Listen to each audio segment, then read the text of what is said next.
Okay, I want to welcome everybody. This is our 5th class in Public Administration 509, Applied Political Economy.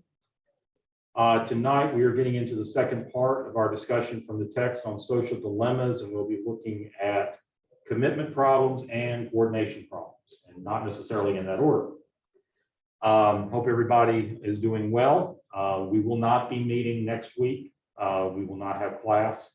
So there are no assignments for next week. Your next assignments in terms of reading for class will be on February 24th.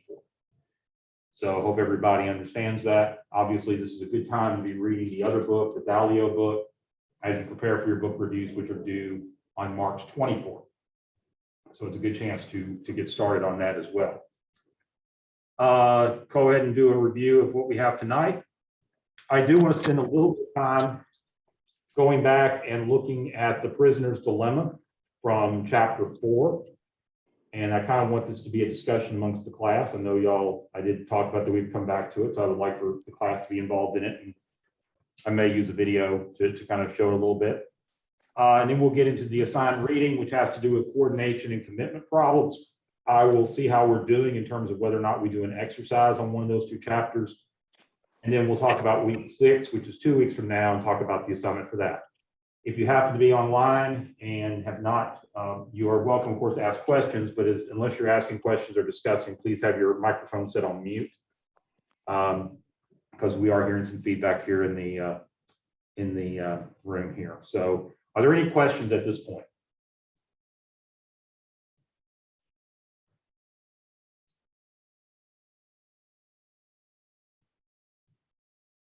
Okay, so the first thing I want to do, and I don't have any slides for this, but I would like to do a little bit to discuss the prisoner's dilemma. So can anybody really define for me or explain for me what we mean by the prisoner's dilemma?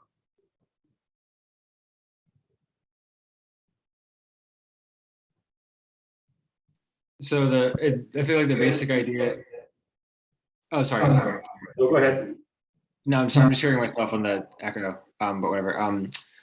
It's basically the idea that, like, if you have 2 people who don't have knowledge of each other's decisions, it's often beneficial to either one of them to choose a worse outcome for the other person than one that benefits them both because of that lack of communication.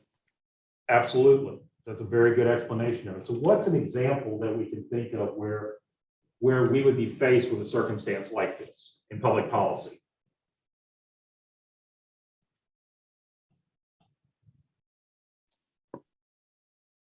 I'm trying to think. I mean, the obvious example is like the prisoners thing. Like you talk about like the Central Park 5. They all, cop to a crime that none of them committed. So obviously that poses questions like the legal system and judicial system. Yeah, you could also talk about like, I guess like trade, like union negotiating with like employers if the unions aren't able to, or like employers who are not in a union or something like that. I don't know. Well, I mean, it is. Go ahead. Yes, Julie. Oh, something that I thought about was Katrina, right? Where both like the city, the state, and the federal government all kind of fumbled the ball because they thought one of the other governments was going to handle it. And so therefore it was in their best interest not to really do much. And that's, like, in my opinion, a bad example because they all made decisions independently of one another not to act because they all thought everybody else was going to act. Right. And so what each agency in that case tried to rely upon was to say, well, we're only limited to act in certain ways. And at that time, there was this idea that for the most part that intervention in disasters had to be initiated at the local level. The federal government could not step in, that depending on the state that it started, and it still does in the formal way in some extent, where a municipality or a county, depending on what authority, in North Carolina, actually it's a county. Municipalities can't go to the governor and declare disaster and ask for a disaster declaration. It has that declaration. If a municipality wants to ask for it, they have to go through a county, and then the county asks the state, and then the state can do it. Now, what happened as a result of Katrina was that laws were changed, which gave some additional authority for upper levels of government to be able to say, okay, we don't necessarily think you're responding effectively. We're going to go ahead and declare this. And that allows for the utilization of additional resources. So, and I can give you one example that I dealt with personally. in 2010, we had Hurricane Irene come through eastern North Carolina. It was a significant event for Rocky Mountain, nothing compared to Hurricane Floyd in 1999, but it was a major wind event. It did rain a lot, but the rain wasn't really the issue. The issue was the wind. It caused a significant amount of down power lines. It took over a week to restore power to the area. Well, the city itself had an emergency operations center as well as our two counties, Nash and Edgecombe. Edgecombe, actually, their government facility did not have proper backup power, so they did not have the means to communicate with the state. So when it came time for them to submit their disaster declaration, they actually came to our office because that office was closer and actually faxed, and this was still when faxing was a big thing, not as much anymore, but it probably was outdated then, but we were still doing it. And we faxed their disaster declaration to the state so that then it could be counted in with that, so that when the state sent information to FEMA, they had the information that they need in order to move forward with it. And as a result, we were able to really effectively respond to that disaster. As we've seen even more recently with natural disasters, and in particular with the COVID pandemic, FEMA is almost becoming more preemptive in its response. Smaller disasters, typically it still goes to the normal channels, but typically in situations where you're going to have intergovernmental, interjurisdictional issues, where multiple jurisdictions or multiple areas of a region, particularly when it crosses state lines, are involved, there is a tendency for there to be greater preemption. That's why you see governors go ahead and declare disasters even before events start. Governor Cooper's done that here in North Carolina. Others have done that as well. And it's to try to avoid those circumstances, because obviously with Katrina, looking at it from a pure policy perspective, at the time, we can simply say, if you were looking at, well, who dropped the ball? Well, the main ball was being dropped by the local governments. They did not plan appropriately. They did not execute properly. However, when it comes to the actual need to address the need for protecting human life, the reality is that the state of Louisiana and the state of Mississippi did a slightly better job, but the state of Louisiana in particular and the federal government did not intervene appropriately in order to ensure life protection. And the standards had been changed a little bit due to the nature of the fact that there was an emergency declaration aspect to the September 11th attacks, which had created a different expectation that individuals had about how much role the government would play in disaster response. Two different types of disasters. September 11th was a man-made disaster, result of terrorism, whereas Katrina was a natural disaster due to a hurricane. But the fact that a certain precedent was set in the way that we responded to 9/11, that carried forward in 2001, 2002, that carried forward to the Katrina event in 2006. So these are results, and it leads to the example that you give with respect to Katrina. Anybody else think of any other examples? Prisoner's Dilemma, like I'm an international studies student, and Prisoner's Dilemma is like the backbone of the program, basically. Okay. We talk about it a lot in terms of trade deals countries, because at the end of the day, both countries would be better off with the deal, but no, like both countries want like the best end of the deal. And so what's happening is that like sometimes countries end up worse off. So it's that idea of if you coordinate and communicate, everyone can be better off. But if there's mistrust, then both countries are worse off. And that excellently leads into what we'll discuss with commitment problems on chapter 6. Because you can kind of draw a correlation between what we talk about with the prisoner's dilemma and then what we discuss with commitment problems. So those are definitely things to think about. And you're absolutely right. Any type of interagency, interjurisdictional, whether it be local, regional, national, or international, when you have those kind of agreements, those circumstances can take effect. And we talked a little, the author talked a little bit earlier about NAFTA earlier on in his text. And of course, NAFTA has had significant impacts. Of course, it's now been replaced by a new agreement, relatively speaking, which honestly keeps a lot of NAFTA in place, but changes a few things. And the reality is that any type of treaty or any type of agreement with that is a negotiation. And ideally, we talk about trying to achieve equilibrium. The idea is hopefully that everybody benefits the same. However, structurally speaking, that's probably impossible to actually plan for. And certainly when it comes to the impact of externalities that we talked about last week, it rarely happens. There's always going to be winners and losers, and it's not necessarily going to balance out. It's not necessarily a zero-sum game, but it doesn't mean that everybody benefits the same or that everybody necessarily benefits. So certainly some things to think about. Anybody else have any other thoughts from the respect of their understanding of prisoner's dilemma?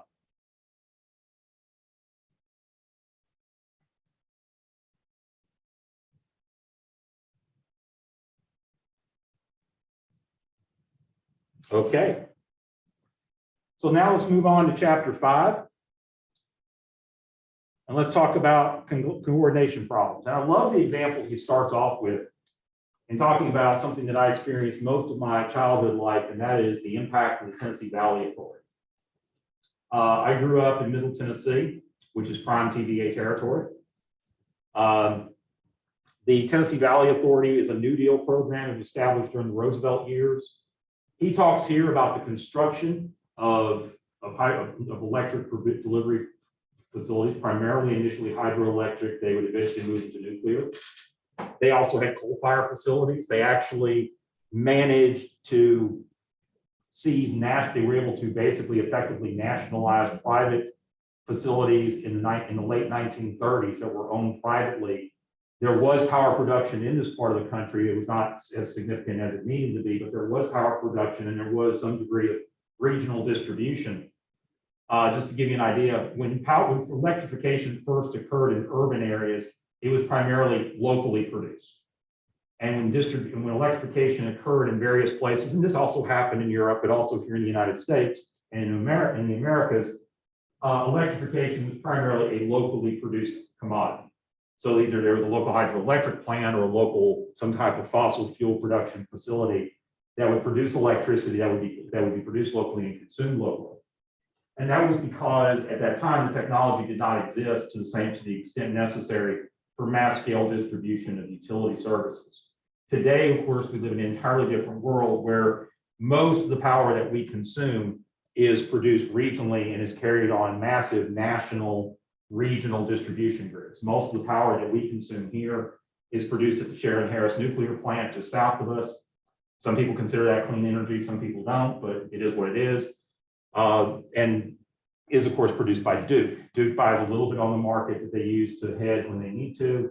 They have a few coal-fired plants still in activation. They have some natural gas plants. They have some solar fields, and there's some other means as well.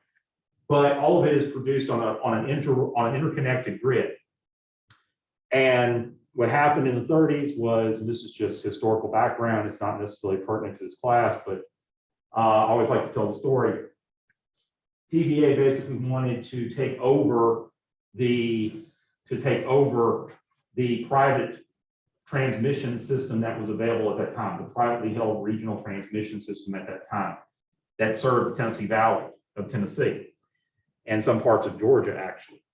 And they tried to claim it. The company fought them and went up to the Supreme Court, and the court, and if you remember your history, there was circumstances in the court at that time where the court was concerned about being packed. We've heard that more recently by the Roosevelt administration because initially they were not receptive, or they thought that the New Deal agenda was unconstitutional. They had changed their tune by this point, and they actually favored the federal government's argument and allowed the federal government to basically forcibly buy this private distribution network. And this distribution network kind of created the initial infrastructure, but then TVA added on over the years to the construction of additional coal-fired plants, and particularly hydroelectric facilities, which were done not just to generate power, but were also done to address flood control issues in a lot of parts of the Tennessee Valley. Of course, we flooded out a lot of people to do it. That's always what happens when you build a dam, you need a reservoir. But the reality is that this massive system was put in place, and the author talks about that there were two key economic interests that were trying to be served. Does anybody remember what those two were? What were the two economic industries at the time that they were trying to help promote as a result that was part of TVA's mandate? Yes. It was doggone it was agriculture was one of them, and I can't remember what the other one was. What was the other one? Manufacturing, right. There you go. Yeah, at this time, the the South, the Mid-South, as it's known, not to be confused with the Deep South, which is more Alabama, Mississippi, and Georgia, or the southern parts of Alabama, Mississippi, Georgia, get to the coast, the South Carolina area, and Florida. This area was predominantly rural. It was not really known for having significant yield with respect to agriculture. It was still kind of it was not well coordinated and well organized. It did produce some crops, but mostly it was not to a level that it could really provide agricultural output beyond the local area. It was not able to really export its crops. Industry was extremely limited because there was no electricity.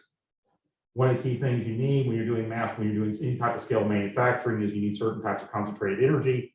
Electricity was not available. So the means of production were not necessarily there. And as a result of the Tennessee Valley Authority, both of these industries did benefit from the significant investments that were made. Along with the investments that were made in power generation and flood control, they were also doing a lot of other public works projects. They were building out road systems that were needed to facilitate and maintain these systems. They built out a park system. TVA actually maintained a park system for a long time.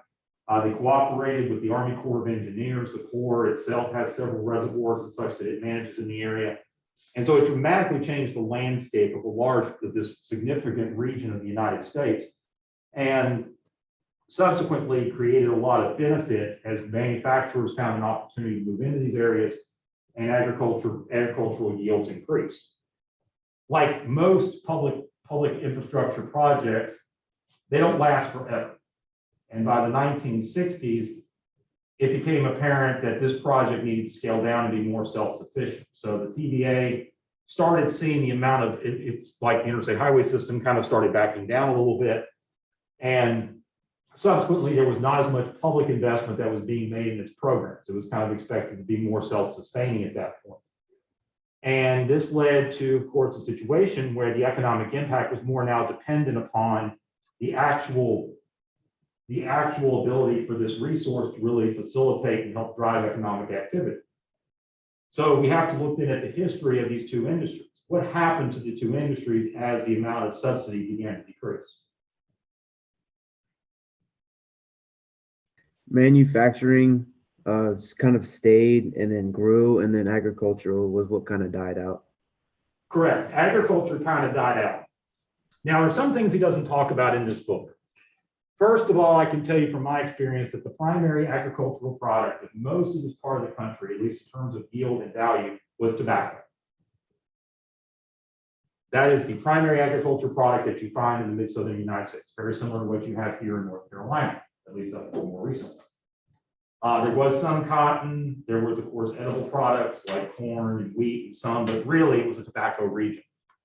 And so agriculture began to shift, and we actually saw the same thing. We've seen the same thing happen in North Carolina. So certainly agricultural values diminished, but I would say a lot of that had to do with the change of agriculture overall. But it did not stabilize. It was not able to maintain its growth. It actually saw a decline, and it's continuing to experience that decline, except that what I would say in livestock. Livestock production is normally a more valuable commodity than field crops. But agriculture, but the livestock also is higher, it's more labor intensive, so it's not necessarily for everyone.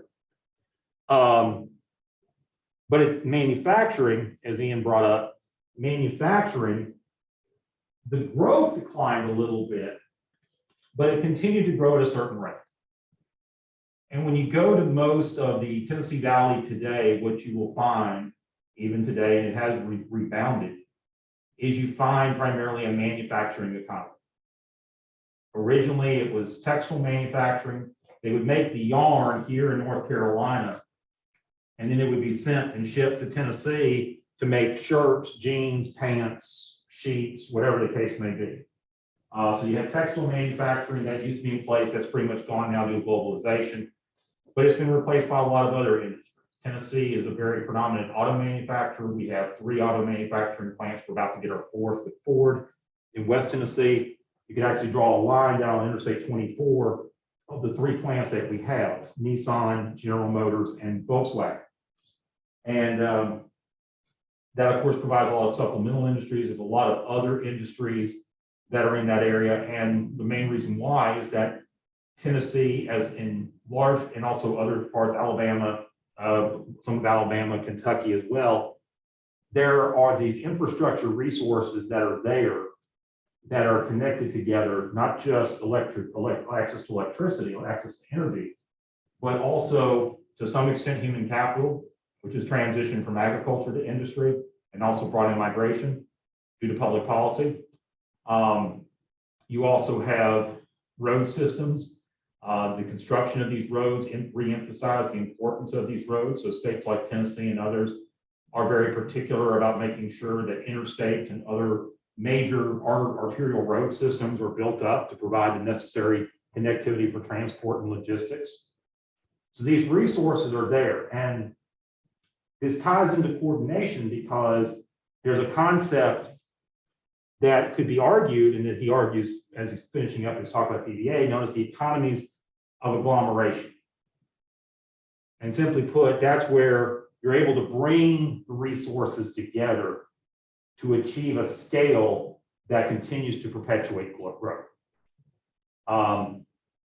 Jim Collins, who's a business author, who's done a lot of research, he wrote the book Good to Great, talked about it as the flywheel effect. The idea of a perpetual economic engine. What's another example that we see around us that we kind of constitute an economy of agglomeration? Exactly, RTP. RTP has a 60+ year history, goes back to the late 1950s when elected officials at the state level and local level recognized that, along with North Carolina being an agricultural state, that it really didn't have all that much, except for the fact that it just happened to have 3, at that time, high-class, now world-class universities, all within a very short driving distance to each other. 2 of them public, 1 of them private. So the powers that be at that time took a tremendous amount of land that just happened to be in between them, more proximate to Raleigh and Durham, and said, we're going to buy off this land, we're going to set off this parcel, and we're going to bring, for that time, high-tech manufacturing and research into this parcel. And they have continued to facilitate it through a variety of means, including the continued development and growth of this university, as well as UNC Chapel Hill, and finding other ways for Duke to grow, to really foster this climate of economic opportunity. You know, you go even back 30, 40 years, even though this area was starting to grow in that way, it felt more like a rural area than it necessarily felt like an urban area. And I've been here now 20 years. First time that I visited the Triangle was in 2002. And I can tell you even then, the Triangle felt smaller than where I was familiar with, which is Nashville, Tennessee. And now I would say, at least from the standpoint of their downtown footprints, they're somewhat more similar. And certainly, when you look at Raleigh, it's a lot more similar now to where Charlotte is, or where Charlotte was a while back. Charlotte's still bigger, but they at least have some similarity now. So you can say that we have achieved an economy of agglomeration because not only do we have the physical presence, but you also have the talent pool. You have 3 universities producing thousands of world-class graduates in a variety of science and technological fields on an annual basis. You have the ability to recruit and migrate here people because of investments that have been made in quality of life. You have a very strong center that allows you to amass the human capital necessary to achieve technological innovation. And that's what this area is known for. And the impact that has had overall on North Carolina's economy is considerable. That does not mean, and I think I talked about this before, but that does not mean that it's been necessarily equally distributed across the state. At that time, one could argue that a lot of the resources, a lot of the riches that North Carolina had at that time that it was using to invest into this economy of agglomeration in the Triangle region were coming from rural areas. We're coming from the farmlands. We're still coming from tobacco and cotton and from the associated manufacturing. And there's a truth to that. And those areas have felt the impact of have felt the negative impacts of globalization more significantly and have not seen necessarily the shifting that they need to in other areas. And that includes areas that are relatively close to Raleigh, like Rocky Mount. So that is something that we have to think about. Let me see this question here.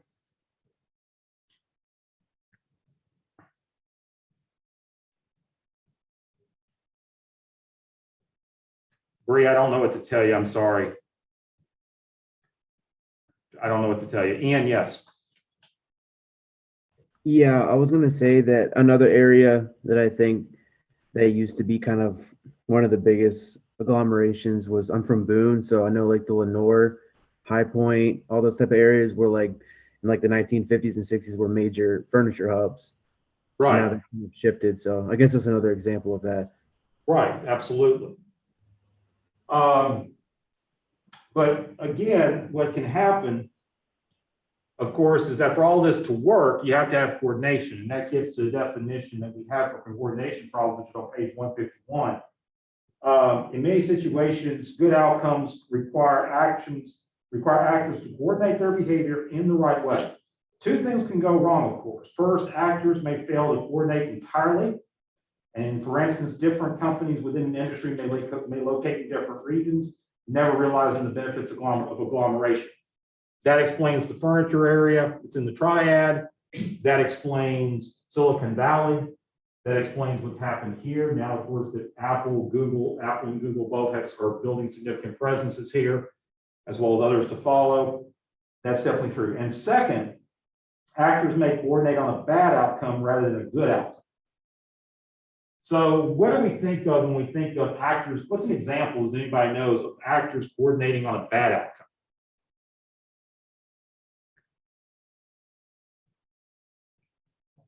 Yes, absolutely. Give the example from the text, or they talk about Sure. different countries. So like Yeah. there's a very poor country that requires, investments to get out of that state.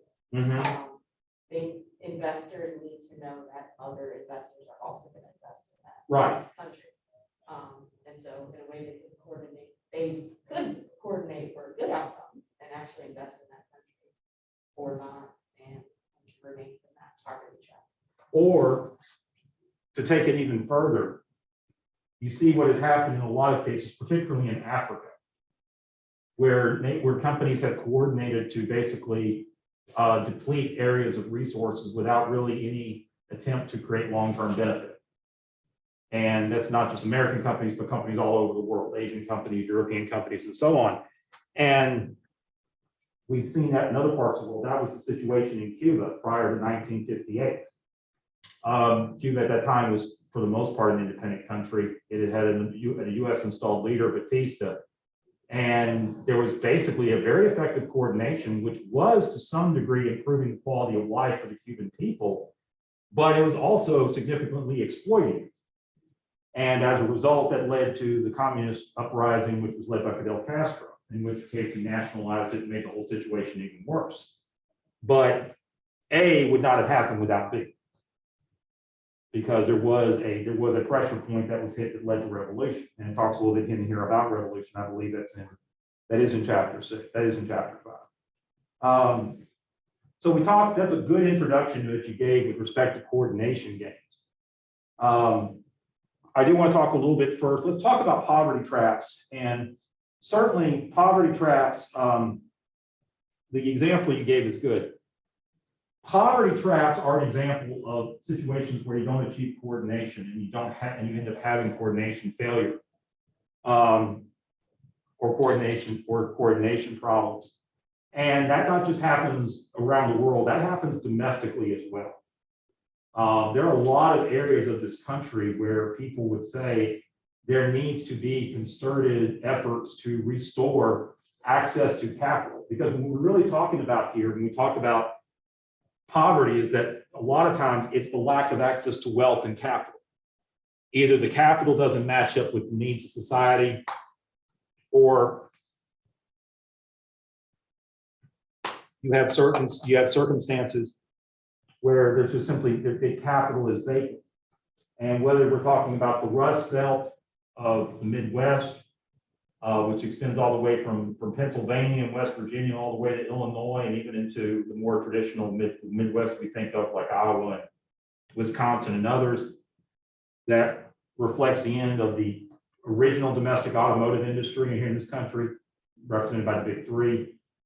Or you're talking about other pockets of the country here in the South or along the East Coast that saw significant declines due to a variety of factors. And now, simply put, they do not possess the capital to necessarily be able to redevelop.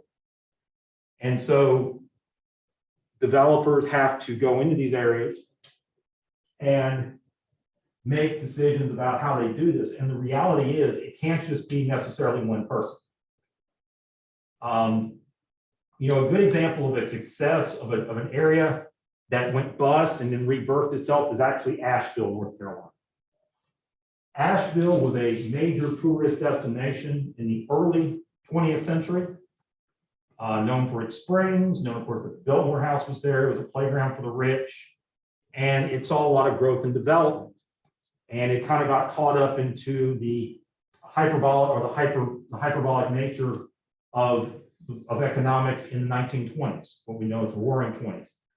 In the Depression, Asheville got killed. So much so that Asheville defaulted on its debt and was not able to pay off those defaults, the debt had to issue on those defaults until the 1970s. So for pretty much a 40-year period of time, from the 1930s until the 1970s, Asheville was not in a position to be able to capitalize internally. It didn't have the resources to do so. So Asheville fell into a long period of decline. It still functioned as a city. It still had the mountains around it, but it was not what it could have been. Of course, Asheville had some things going for it. It was close to the mountains. It's a pretty area. But eventually it took capital investors to be able to make investments to reestablish and redevelop the city. And of course, now you go to Asheville, it's boomtown. And most of y'all probably been to Asheville. You know exactly what I'm talking about. And so it's interesting. My in-laws are from Asheville. My wife is from Asheville. They remember moving to Asheville a little less than 50 years ago, and they remember it being an entirely different city than what it is now. Asheville in the mid-70s was facing some of the same challenges that Durham faced in the 90s, that other cities faced 20, 30 years ago before they saw redevelopment. Durham is an example of redevelopment. So these areas face these challenges. Some were able to have enough to where they were able to achieve the coordination necessary to achieve redevelopment, but a lot of others haven't. And especially you see that all along the East Coast in various cities that are outside of major metropolitan areas. And a lot of that's because there is a lack of effective coordination that enables to where, and as a result, people play these coordination games, and as such end up saying, well, the most efficient result for us is not to invest, which of course creates a poverty trap for those who live and work in that particular area. What do we mean by strategic complementaries? Start on that on page 152.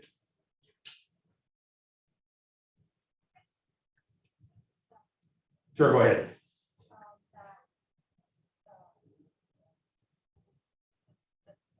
One is benefiting more than the other. Just in the sense that if one person is taking action, the one person that's taking action, there's one that's receiving more benefit than the other. Okay, let me. My hearing's not going well at the moment. That's okay. It's not you. I'm not good at words. No, I understand. No, it's me too. So when we mean by that, the definition on 152, the benefit of one person of taking some action is larger the more that action is being taken by other people. So it's kind of what you're saying. There's kind of a perpetual nature to it. That if one person takes the action, then it's more valuable for somebody else to take the same action. And it comes into three different ways. First, there are pure coordination, and this gets to pure coordination games, three different types. There are pure coordination games in which the only thing players care about is that they can successfully coordinate. And the example that it gives on the next page, when we talk about, the difference between hybrid and electric only is kind of an example of that. Second, there are coordination gains with distributional consequences. And it talks in here about national governments trying to harmonize financial standards, which is a big issue. It also, I think, is another example in this book about harmonizing safety standards, that technically that US and Europe have a lot of different standards when it comes to vehicles, safety being one of them, which is why we can't import certain vehicles over here and why they won't take some of our exports. And then third, there are coordination gains with a Pareto dominated equilibrium. And in those cases, the games where everyone wants to coordinate, but in which we can all agree that coordinating on one outcome is better than coordinating on another, where there's an optimal outcome that we can try to achieve. And a lot of times that's a desirable, but a lot of times it's not possible. We end up picking an inefficient outcome. To get the example on coordination failure that I wanted to look at, and we want to look at the examples on page 150, 154, 155. You have this example here. Ian, did you have another question? Oh, no, I didn't. Okay, just want to make sure. We have this example, and you don't get, I need to.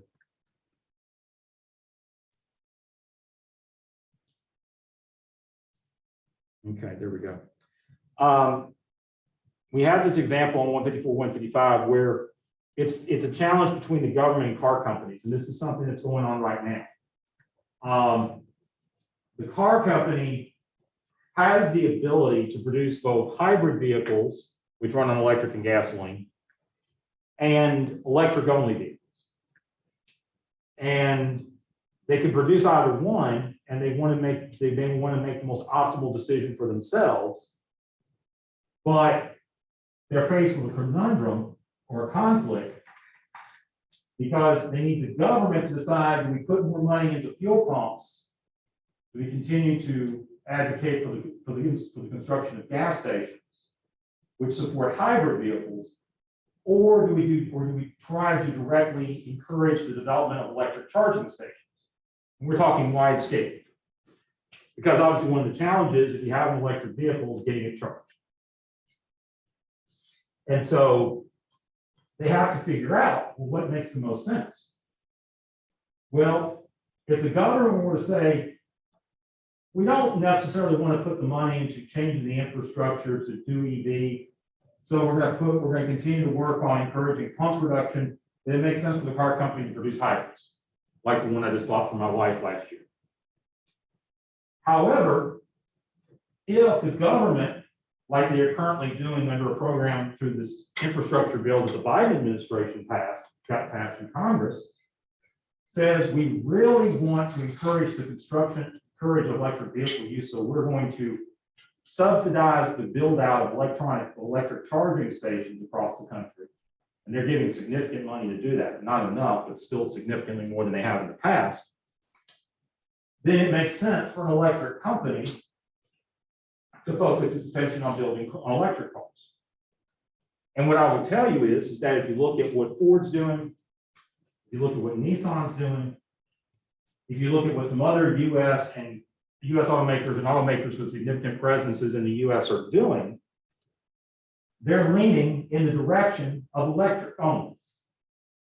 The most recent plant that Ford announced that it's building near Memphis is for electric trucks, not for hybrid, but for electric trucks. Nissan announced this week that it's going to stop the development of internal combustion engines. It's not going to develop new internal combustion engines. Instead, it's going to focus its attention on electric engines. So these companies are starting now to make investment decisions based on the belief that the governments are coordinating to expand the availability of the outlet systems necessary to provide electric vehicle charging, so they can focus on electric only vehicles. And that's going on right now. Now, there's still some challenges with this, but those are the situations that we look at now. So this is pure coordination. And if the coordination goes well, then they both succeed. But if it doesn't, then there's a problem. So if the government does not take specific action to focus more attention on electric as opposed to gasoline, then the company, it's not going to necessarily go to zero. But if they don't match up and they don't coordinate properly, then there's the possibility that there's going to be a challenge for the investor, for the company that's manufacturing cars, because the infrastructure is not going to be there in place to provide them with the energy they need to operate. I mean, right now, if you have an electric vehicle, unless it's a Tesla, where we have these gigacharger facilities, we have one in Rocky Mountain, there are some others across the state, but if you don't have a Tesla, you plug it in at home and then you kind of have to very carefully plan out your route if you're going long distance to make sure that there's some kind of gas station that has a charging facility or a Whole Foods or something like that that has one there too. And not necessarily are those rapid charging facilities. So those are things that we have to keep in mind. And now there's pressure on us at the local level, and this is where the federal money comes in, that we provide charging facilities as well, not just with the idea that we would eventually switch to electric fleets, which some jurisdictions are. Some of us probably will take a long time to get there. But the idea being that we need to provide that as a service to our citizens if the private market is not able to catch up. The direct investment costs are not huge, but there is some investment cost associated with that. So now, and that issue that's out there that it talks about on page 155 that I talked about is this issue of uncertainty, strategic uncertainty. And that's what I've been describing. Like I said before, I'm not expecting you all to really understand the formulas because that's not necessarily something you're going to be asked to regurgitate in your professional careers, but understand that there is uncertainty. In this case, the uncertainty is held by the car company because it's the one that's having to make a private investment decision, and it needs some degree of certainty in knowing how the government is going to act. So, for example, this legislation that led to the investment of electric charging stations was passed by a House and a Senate that were controlled by Democrats and signed into law by a Democrat president. We're coming to a midterm election. Traditionally, the opposition party to the president wins more seats in midterm elections. That's been a relative consistency, politically speaking.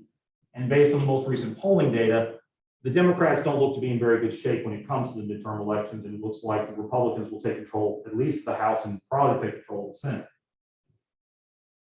And so naturally, there's some concern about what the interest the Republicans have in this given area, and will this investment continue?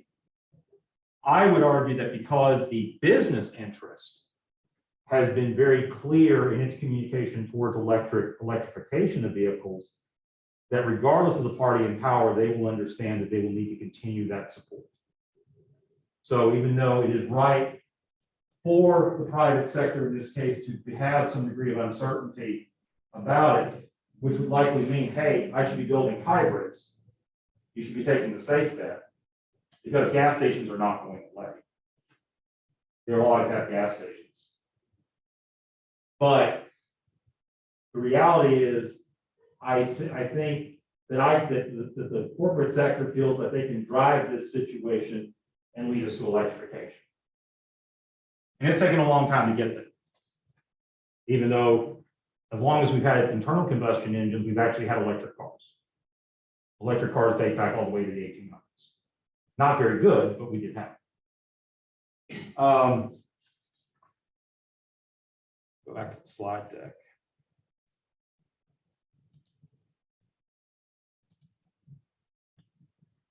So we also talk in the second example about this idea known as regulatory harmonization. And that this is another case that we have to look at. And there's a couple of different examples that it gives.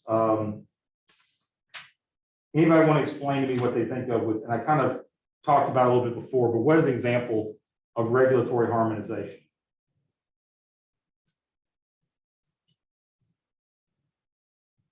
Looking really at pages 158 and 159.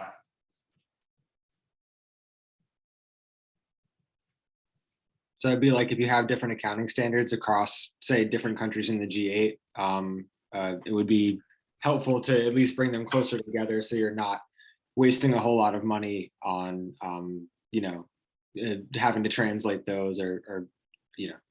Right, it gives the example with Daimler where on one, based on European standards, it was making money, but on American standards, it was losing money. So that's certainly a good explanation. A lot of it ties into financials. It also ties into safety standards, pretty much anywhere where there's any type of, and this is especially true internationally, but it can also happen locally, regionally, and state levels. There needs to be an effort to effectively limit the amount of challenges that would prevent effective commitment, because without regulatory harmonization, you can run into serious commitment problems. And we've seen examples of that that we have to keep in mind. Talks in here about coordination traps. And it gives some pretty brutal examples of them from a global perspective. Basically, coordination trap is where people are trapped in a self-reinforcing pattern of behavior that they regret. The main example it gives is the practice of foot binding that was practiced in China for hundreds of years. And what's interesting about coordination traps is that when you're able to break the trap, change happens relatively quickly. As they talked about in the case of foot binding, it went to a very widely accepted practice to basically non-existent within a very short period of time, within a decade almost. And we've seen examples of that in this society in my lifetime. I would say to a certain extent, the public treatment of homosexuals, while there's still certain issues that have to be addressed, has dramatically changed. We have to remember that only less than 60 years ago, approximately 50 years ago, it was still legal to institutionalize homosexuals. If you were the parents of a homosexual, you could use that as grounds for involuntary commitment. That's, of course, no longer the case. And so that is a major change. And of course, we've dramatically changed how they're treated in society, and of course, their rights and abilities. Still have a ways to go. But as we've seen, that progress of change with respect to homosexuals has changed very quickly in a very short period of time compared to the amount of time that previous intolerances existed, legally and socially. It talks in here, of course, it's wanting to use an example, talking about developing countries. And again, looking at page 161, looking at the coordination game there, it would make the most sense for both companies to invest. And as you can see, they would achieve a significant yield. 1 is the value of their investment, 4 is the value of their yield. So possibility of getting a 4-fold increase. The other option for them, of course, that is safe, that achieves national equilibria, is for neither to invest. They don't lose anything. But obviously, if one party invests and the other party invests, they're not able to achieve economy of agglomeration, and as such, they lose their investment, so a -1.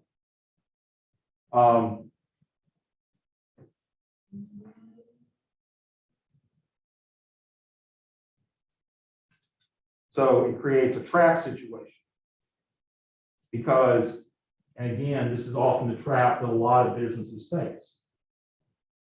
And to take it either domestically or internationally, this also leads to a lot of government intervention. Because usually you're able to get private firms to invest if you provide them some incentive to invest. An example of that domestically that was attempted very recently during the Trump administration was the opportunity zone concept, to where we would identify on a census tract basis areas that were poverty traps, for lack of a better word. And we would encourage private investment in these areas in a way that even if the investment did not achieve the desired yield, because that uncertainty always does exist, that there was enough incentive in the form of the tax break that they would wash out so that the risk was minimized. It did lead to some success in terms of facilitating investment. However, it is not aligned really with the type of investment that is desired in these areas in many cases. It's not been overall a very successful program. But it is an example of the government. It tried before that with the enterprise zone concept. There are a variety of models out there that are not as much about singular investors as they are about multiple investor concepts, where the government does try to facilitate some degree of risk abatement through some kind of incentive or tax break to be able to help minimize the risk, to hopefully encourage greater commitment and coordination. Yes, Shannon. I was going to ask if Haiti is an example of a coordination trap, because they were successful like after like the hurricane and everything that happened there. They were successful in getting businesses and manufacturing into Haiti, but then it was like less than 5 years later that all those businesses like pulled out again, leaving like the area like devastated, like economically. It's possible, but honestly, there was so much wrong with that. I wouldn't necessarily even just call it a coordination problem. Okay. I would say you dive deep into that, and this is an argument that a lot of people have made who've been involved in international relief and international philanthropy efforts, that the worst thing that often happens in these efforts is that too many people come in and try to. And I'm not saying that there isn't a need for some help. I'm just saying that a lot of times that's a question. And the other concern with respect to Haiti, but it's also in other cases, is how many people were there to truly help and how many were there to exploit the situation. And the answer to that is pretty complicated. Yes. Would it be a coordination job when the Department of Commerce ranks the counties by the tier system? And for example, if it rates county as a tier 3, but half of that county is very wealthy, and half of that county is very impoverished? Interesting point. So the question that was asked is about the North Carolina tier system that's used by their Department of Commerce. For those of you not familiar, North Carolina takes all 100 counties and assigns each of them into what's known as an economic tier, from 1 to 3. And those tiers are supposed to be used in the delivery and the facilitation of grants and assistance by the state. I have my own feelings about that because I live in a tier 3 county. Both Nash and Edgecombe are tier 3. And that Wake is a tier 1, yet when you look at how much Wake gets in the form of incentives for projects like Facebook and Google, even though those aren't part of the formal equation, effectively, it's still benefiting off of its prior riches. This is not a comment on economic development in general, but it is a noticeable situation. So the question being is, the counties are considered tier 3, but it also has the potential for local wealth. In those cases, predominantly in North Carolina, that wealth is highly centralized, and it's predominantly old money. And the thing that I've learned in my experience with working with old money is it's very hard to get. I personally don't like telling people what to do with their money. It's just something I wasn't raised with. And at the same time, I would say that you're absolutely right. There is the potential for some localized coordination and some facilitation of coordination between local and state if local wealth holders were more open to making contributions and investments in their communities.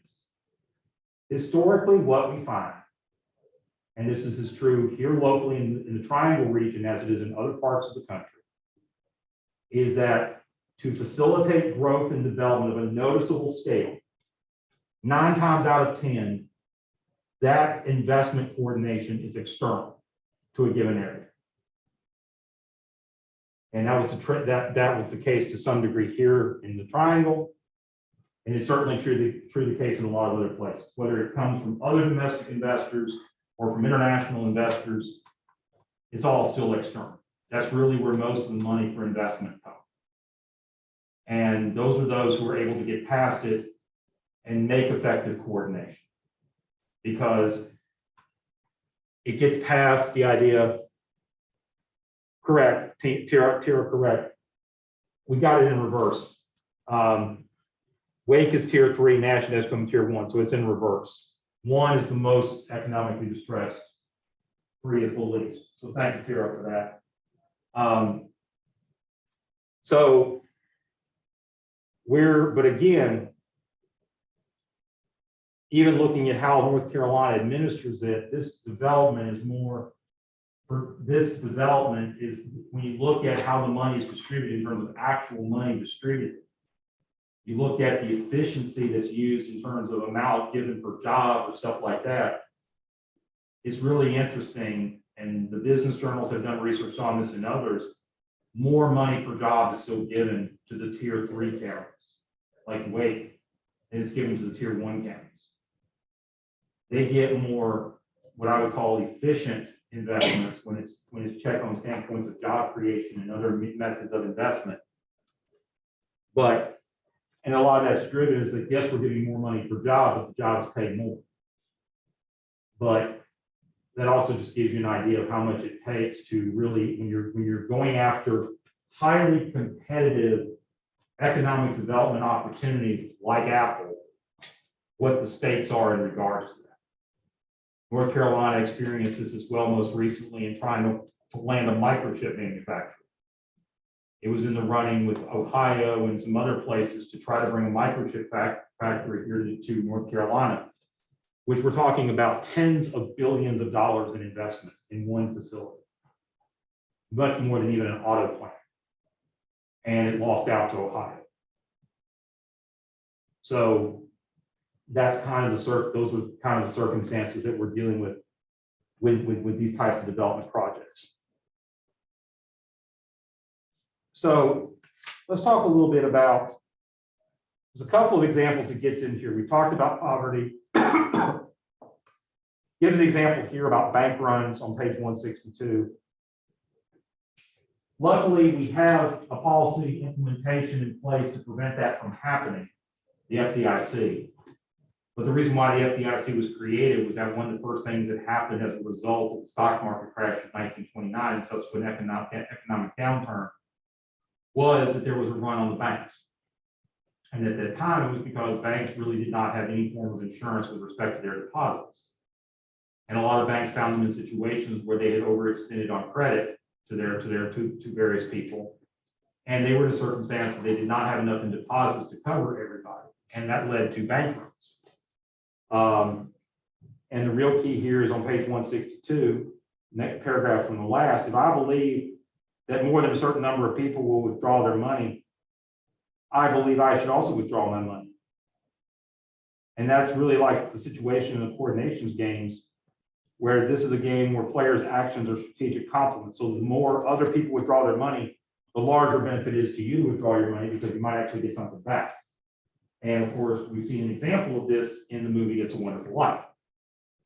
For those of you who remember that, and hopefully everybody's seen it. But the reality being is that this is a serious problem, and we've implemented policy to be able to prevent it in the future. Or at least we hope we have. But it is something, but in other parts of the world, this is still a problem, especially those that experience hyperinflation. Yes. Going back to the point you made about external investment and how it facilitates coordination, is that because the incentives are so great, like they align in such a way that it forces the local officials to coordinate, or I guess if you, why is it that it requires an external investment? I think it's a combination of it. I think you make a good point. So you're asking about external investment, why it's more facilitating. It says that oftentimes external investment encourages greater local coordination. That certainly does happen. We typically coordinate better with something that's new than something we know. So like, and this gets back to, I would say, the ribbon cutting philosophy of elected officials. Elected officials love ribbon cuttings and groundbreakings. They love to create and they love to build. And so and that's part of human nature's natural tendency to the new. And so with external investment, it's the idea that somebody has come out that may see something nobody else is seeing.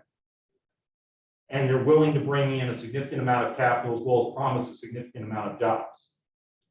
And that incentivizes, as you put it, local people to say, well, if you're promising this, then we'll do this for you.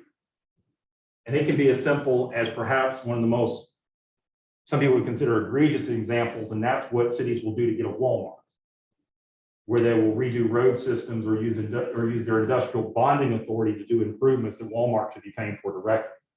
Where Walmart gets to use the government's credit card, they pay it back, but they get to use the reduction in interest on the bond as kind of an incentive.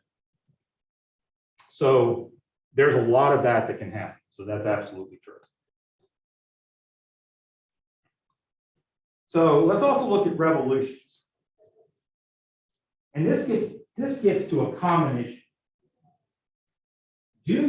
First of all, do you need a majority to achieve revolution within a given society? Do you need a majority? History tells us absolutely not. Most revolutions are not achieved by majorities. They are achieved, however, when a certain critical mass is met. A certain critical mass that is able to wield power away from an established entity. And in this example, it talks about how it is that you achieve that how it is that you get that critical mass, and that it becomes a coordination gain for the individual players. Obviously, if the cause is not significant enough to draw people to something, then the equilibrium point is not to participate, because you're likely to see fewer people participate. So generally, people don't participate.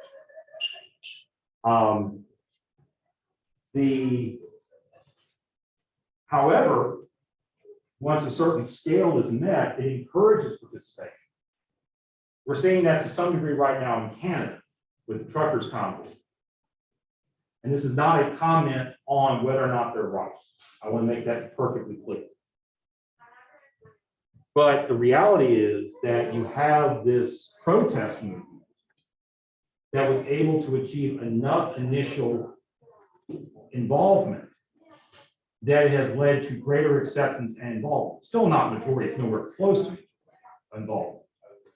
But it is enough, and it talks in here, is enough that people can participate without the fear they feel of retribution or punishment. For example, the case with the situation where the government said the truckers are in Ottawa, the national capital of Canada, and the police and authority said, you can't refuel your vehicles. We're not going to let you refuel your trucks. They want to get them out of it. Understandable.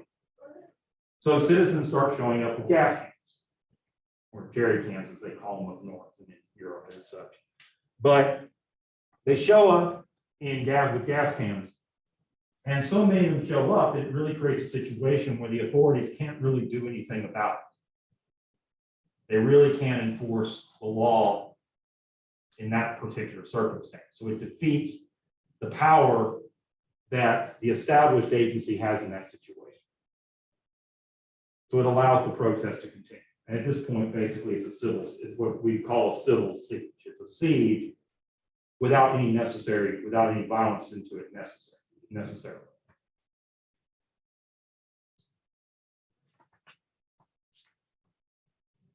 Now, obviously, policy, as I said before, has to respond to these circumstances. There has to be ways to respond from a standpoint of public policy. The first way it talks in here is communication. Effective communication often can prevent policy traps. Coordination requires communication. That's probably something you've already learned through some point in your work, particularly for those of you taking particular classes or work in particular fields. In order to coordinate effectively, you have to communicate effectively. And I can tell you from experience, usually your coordination problems are often tied back to a lack of communication. So that's a given. So that's very important. There's also this concept of short-term intervention, which can be done directly or indirectly. It can create better equilibrium. It can help create better equilibrium for all that's involved.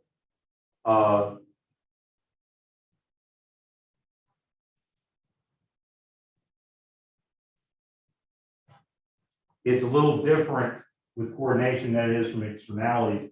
In a coordination situation, you can use, like, for example, economic policy issues like tax incentives or other things on a short-term basis, whether when you're dealing with externalities, you're looking at it from a longer term.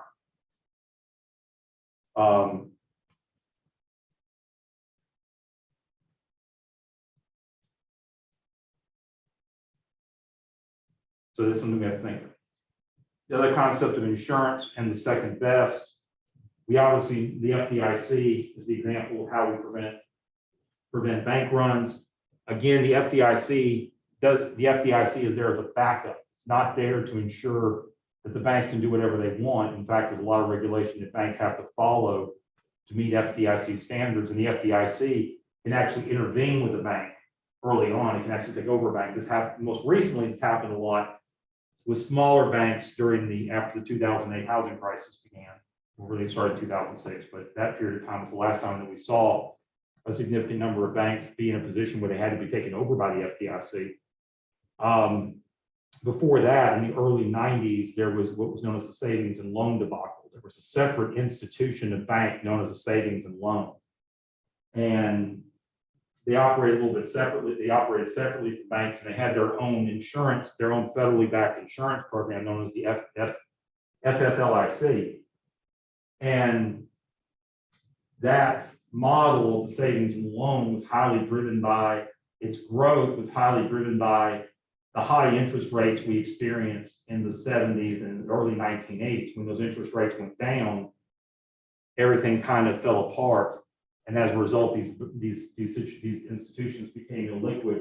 And basically the whole industry had to be taken over by the government and then dispersed out to banks.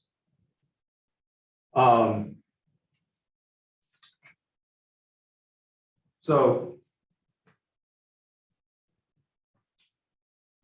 the key is to remember that when we're talking about coordination problems, the goal, hopefully, in a coordination problem is to, as it talks about here on page 169, that coordination problems are that we can solve these problems by moving people to new pattern of behavior that also achieves equilibrium. And that is the goal. So it is possible to solve coordination problems. It may take more time than we want, but oftentimes coordination problems are usually solvable and can be addressed by changes in behavior by at least one party, if not both parties, or multiple, or even more parties if it's a multiple party situation. Are there any questions with respect to what we've talked about from chapter 5?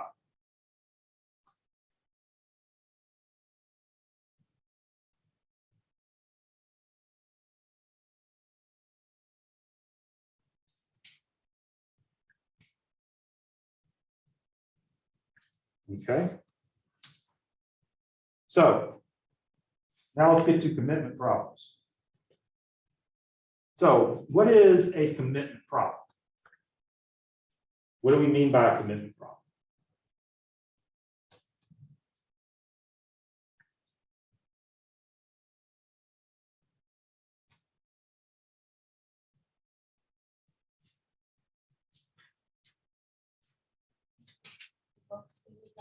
the inability to complete contracts or the difficulty to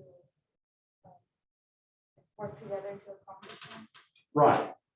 And it's due to a failure to the ability to complete something, the ability of two parties or multiple parties to be able to achieve a collective action or group action. And it starts off with an example of the situations Argentina faced after the nationalization of their oil industry, and the challenges they had finding private investors from the international community to be able to join with them in that. Gives another example later on of the ongoing issues that existed between Ireland and the United Kingdom, known as the Troubles, that persisted throughout most of the 20th century, one of the longest outstanding conflicts in modern time. Talks about here, page 173. Party A could take some action that would benefit both himself and somebody else in Party B. However, Party A anticipates that in the future, Party B will have the power to exploit it. So there's the lack of trust that exists between Party A and Party B that precludes Party A from helping Party B and achieving a desired result. Whether it be increased investment to help extract natural resources and achieve economic stability, in the case of Argentina, or the situation of achieving peace and stability in Ireland and Northern Ireland and reducing terrorist activity in Great Britain. So policies, the issue comes down to that there is at least one party or both parties or multiple parties, as the case may be, that have an inability to commit in a way that as a result it yields an inefficient outcome. And this can be a real challenge. And the example that it gives of the Troubles, typically, it also talks a little bit here about the Middle East conflict. A lot of times when we're looking at commitment problems, we get into war gaming, dealing with international relations, much like what's going on currently between Russia and Ukraine. So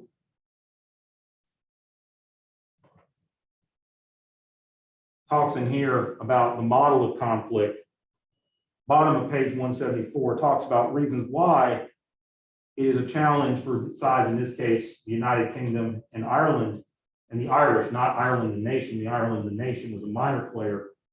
Kind of one of the first beneficiaries of the Troubles was the creation of an independent Republic of Ireland in the 20s. But really the challenges between the Irish who live throughout Ireland, Northern Ireland and Ireland, and by that we mean primarily the Catholic Irish, along with the other side, which represents the United Kingdom and British, which also to some degree also includes Protestant Irish. The prize, first of all, bottom of page 174, the prize might be indivisible and utility may not be transferable. So for example, it gives in here that obviously one of the challenges in the Middle East conflict between Israelis and the Palestinian Arab community is who has control of Jerusalem. Jerusalem is recognized as a holy city by the three major Western religions, and all of them have various sites in there. It's considered a center point for all faiths. The reality is, how do you divide it up? And that can, of course, is a major challenge. Second, the players may disagree about how likely each of them is to win a dispute. They can be over-optimistic. If they're over-optimistic in their chances to win the dispute by other means, i.e. confrontation, then they may be no deal they are willing to take. This could be a challenge as well. Which side feels that they are in the negotiating position? We saw this to a large extent in the late 60s, early 70s during the negotiation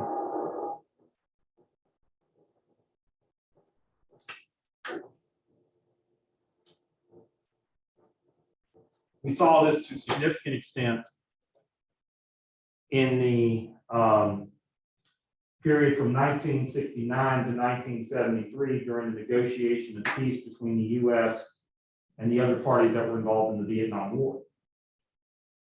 There was a lot of feeling on the part of the North Vietnamese and the Viet Cong that they felt that their war of attrition plan would eventually lead to their success. The U.S. was in a position that we had spent a significant amount of time and material there, that we wanted to achieve a peaceful outcome that would keep South Vietnam independent and allied with us. But the general feeling that the North Vietnamese had was, well, there was no reason to negotiate because we're winning we're winning the game long term because the South Vietnamese were not in a position to be able to defend themselves against us. They were proven correctly because South Vietnam fell 2 years after the peace agreement was signed. So that was a case where they were right. So they held out as long as they could, and even with significant amount of resources that the U.S. provided in their attempts at Vietnamization of war, it failed. Third, as we talked about in the previous chapter, or in this case, there may be commitment problems themselves. While a mutually beneficial deal may exist, the players have concerns that the deal will not be honored. And again, this gets to trust. And typically, and particularly in situations where you have forces that are opposing each other on ideological standards or based on examples of prior behavior, and there's a chance that they haven't, for example, if there have been situations in the past where they previously have committed atrocities against other, or they have reasons not to forgive one another for their previous transgressions against another, then that contributes to a lack of trust. And as such, they can find themselves in a situation where they're simply not willing to make a commitment. And at the end of the day, there has to be that willingness to make a commitment.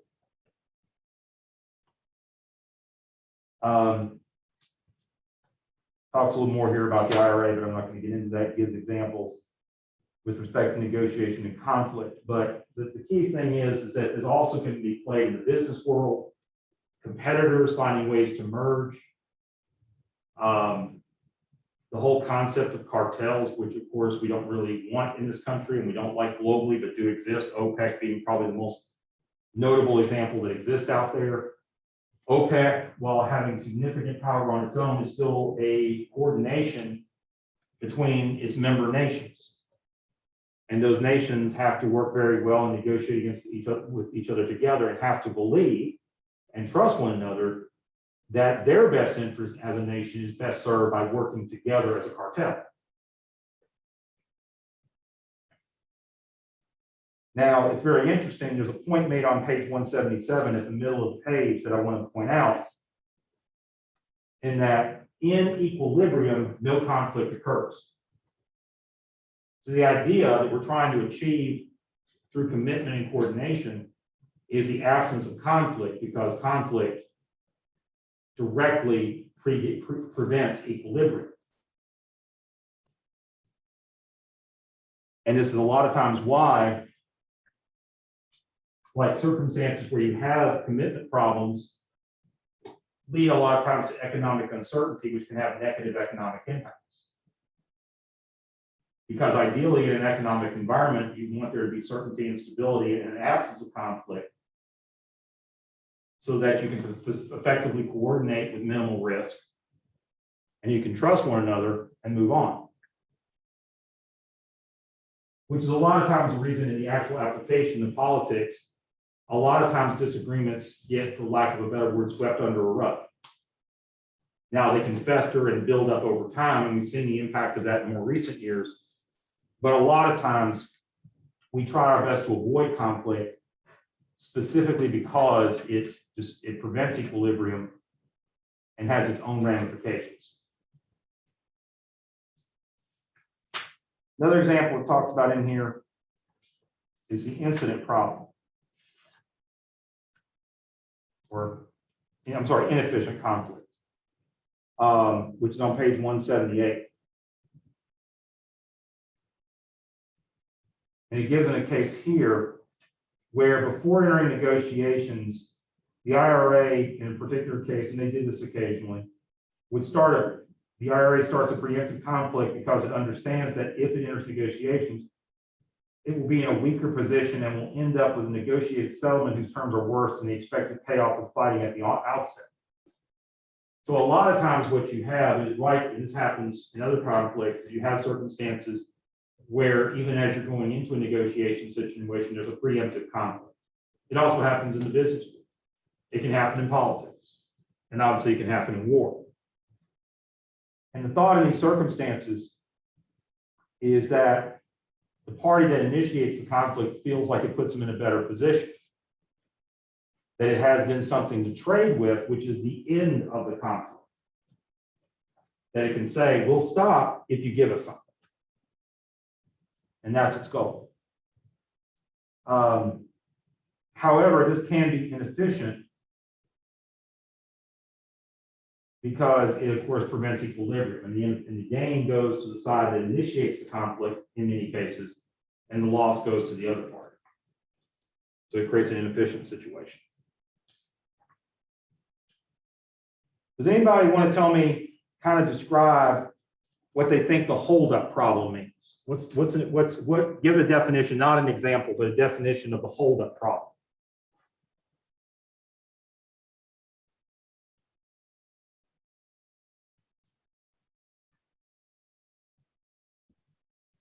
Isn't it when the buyer has power over the producer? So the buyers can kind of set what the price is going to be? That's correct. And in the case example that it gives from the auto sales industry is how dealers have certain provisions by law that enable them to control or have some degree of negotiating power with manufacturer providers.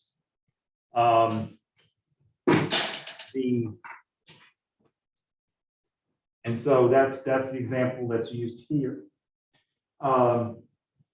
This, of course, creates an inefficiency.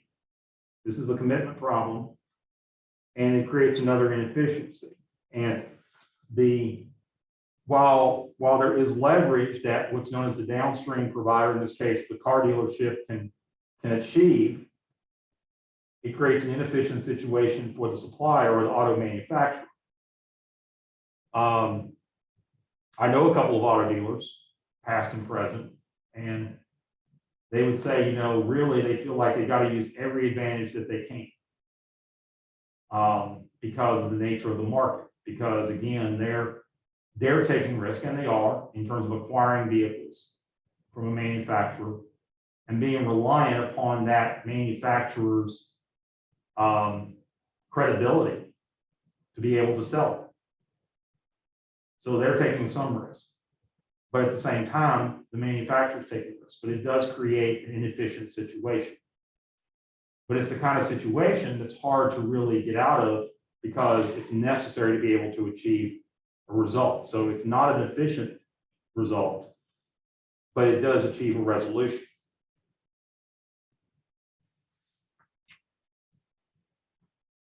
So the holdup problem, when we think about it, suggests that a lack of credible commitment leads to inefficiently low levels of investment. And that can be true. We can talk about that in the areas like, for example, and this gets to policy intervention, the push to change products to make them more efficient, environmentally sound, or compatible. And the challenge being, well, what does that mean to the value of the product? And really, it then takes regulation in a lot of cases. The example of that being some of the changes we've seen in energy efficient appliances. These products do work differently than older models of appliances. One of the complaints, for example, one of the more common complaints is made about energy efficient dishwashers. They have a tendency not to work as well. They work a lot differently than the older models, which is simply took the hot water, shot it through a jet, and pushed it through. The reality is that if they were in an open market, it would be very hard for manufacturers to sell them, to get dealers to buy them, because customers would have certain feelings about product quality. So the way they worked that through a policy intervention was simply to have the government say, all new equipment has to meet these certain standards. So they kind of lean on the government, they achieve a coordination. That creates a situation where the dealer doesn't have it, the vendor, the dealer doesn't have anything, the reseller doesn't have anything else to sell, and it pretty much solves the problem. And a lot of times, and that's kind of what we get into with there are ways, again, to try to address it, but getting to the takeaways, commitment problems arise in dynamic settings due to the absence of enforceable contracts and shifting power.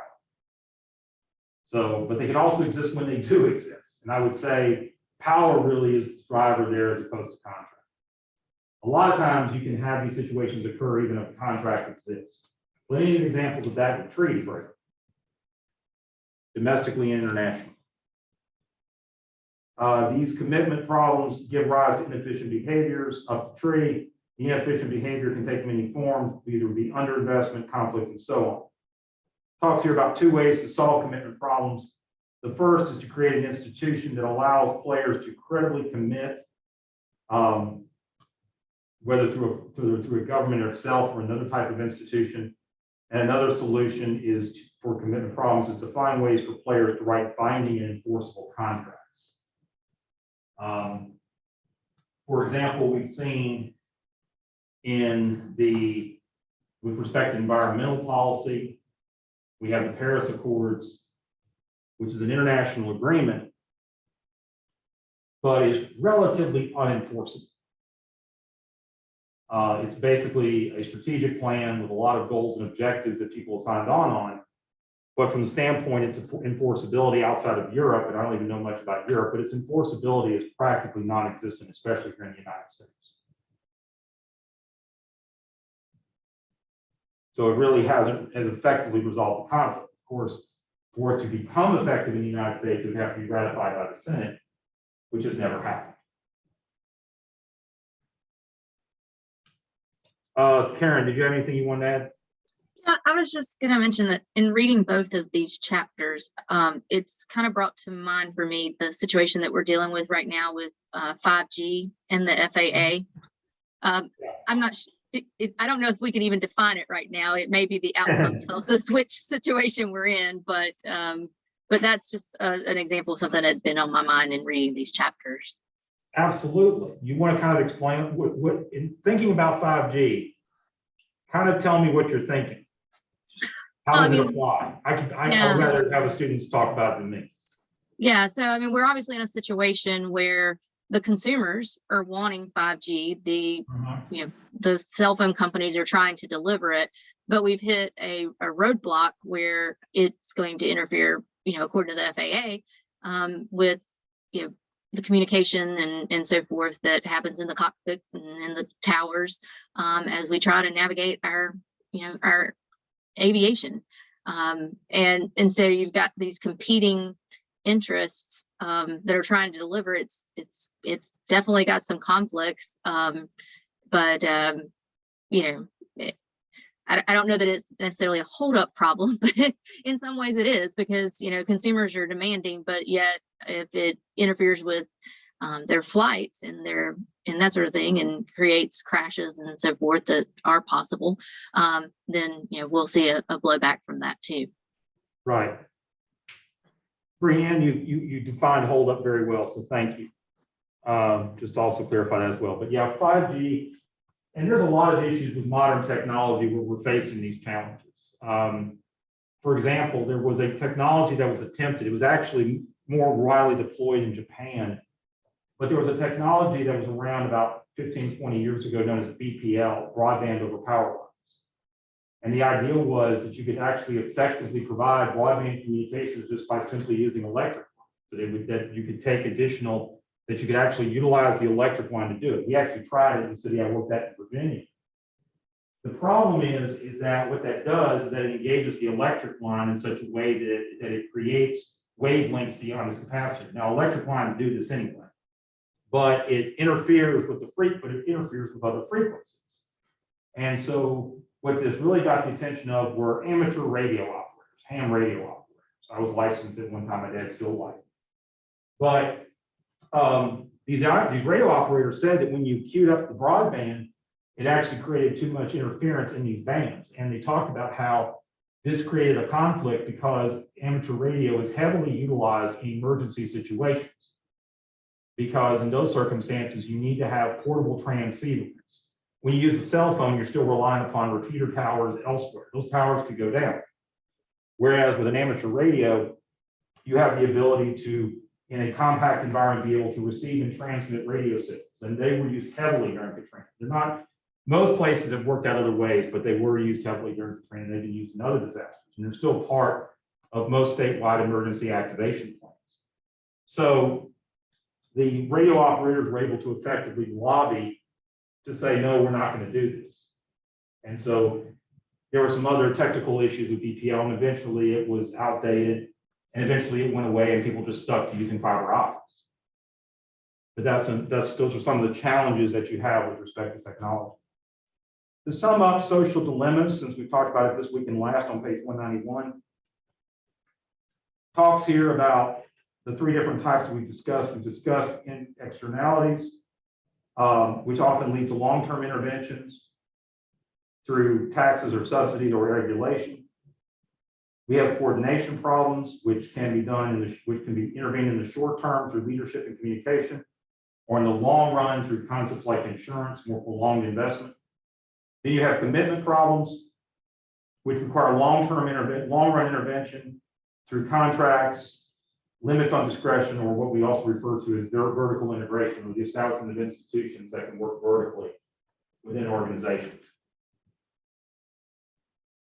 Are there any questions with respect to chapter 6?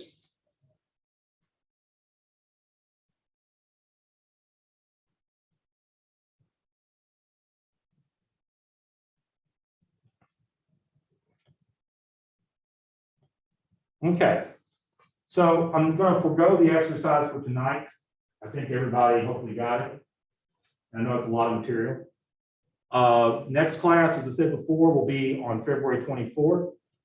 And we will be talking about, our discussion will be part 1 of the constraints on good governance, which are chapters 7 and 8. Tomorrow, I should have some additional viewing in the week 6 folder to share with you. So look for that tomorrow over the weekend. But again, we got 2 weeks to our next class. Remember, I think everybody has, if you haven't, but I think based on the student numbers, everybody has submitted their group project topics. But they are due by 8:45 tonight if you haven't. But I think based on the numbers I looked at this afternoon, everybody has. And hopefully also on the 24th, I'll have the grades done for your first 2 assignments. Are there any questions?